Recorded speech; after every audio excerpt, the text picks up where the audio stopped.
Hi everyone, it's Lee from Studio Kero here. Just quick update on what's been going on. Now it's the new year, some stuff that I'm looking to get done. So I think today I was just going to very quickly talk about buying bits, boxes or bags of bits. So this is one I picked up recently, 40k or very much in the main 40k. I'm in the UK, got this pretty cheap. Someone just had a load of stuff here. Some of it is going to be useful, some of it isn't, but what I like doing with this kind of thing is this sort of stuff. So there were a couple of sort of missiles in there, so I've just created these. This could be sort of scatter terrain or an objective marker or something on a battlefield. So I've got one of those. Again, got another one here. Again, obviously these aren't painted up yet. I've just based them on some 3mm MDF round bases.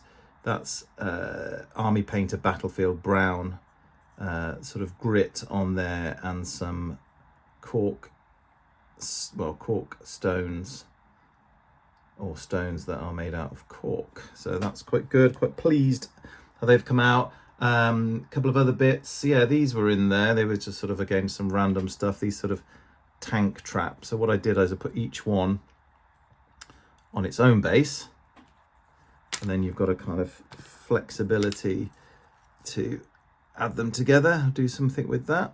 So if I put those down, you can kind of make them into maybe a little shape. Put these out of the way, something like that. That works out quite well. What else did I do? This here, just put this onto a base. Again, some of this stuff also is either good for sort of battlefield, or I might even use it in like a skirmish game, or even a sort of sci-fi dungeon crawler. You know, that might just block off a passageway, or just add some sort of texture or interest to a room.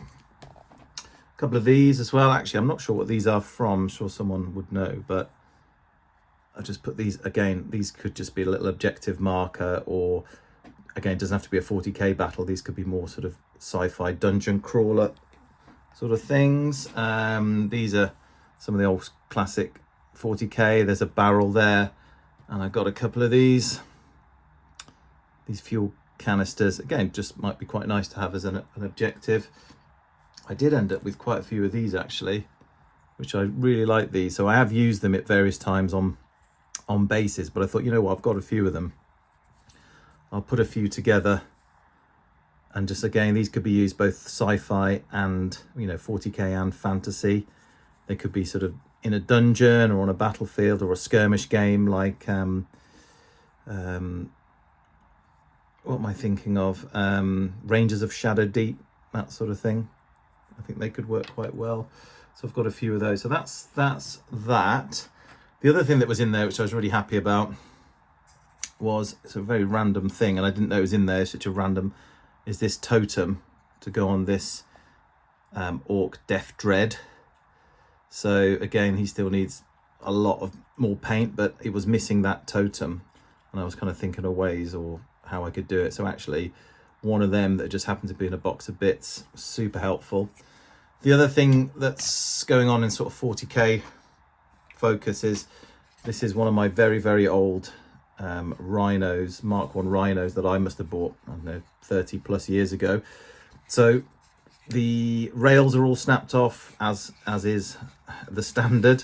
Most of the exhaust pipes at the top were snapped, and I think only one was original. So what I've done with these, I think you can kind of see it there.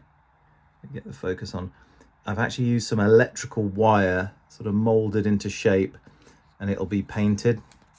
So not perfect, and I probably could do with, I think that's an original one here.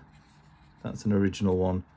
So that's one I've made. So I could probably, maybe the wire is slightly thicker, but it's actually quite good because you get a kind of sort of 3D effect at the end of the exhaust, as if it actually goes a little bit inside the sort of outer pipe. But look, all these Rhinos always have those snapped off, so that was quite nice to put on. This is not quite right. anyone who knows how these are made will know, but I had to do quite a bit of work just to get that bit. It was kind of quite badly broken off. And then to go on, I actually have got one of these, which I think is quite nice. I found that I must have had from many years ago. And this gunner that goes on top.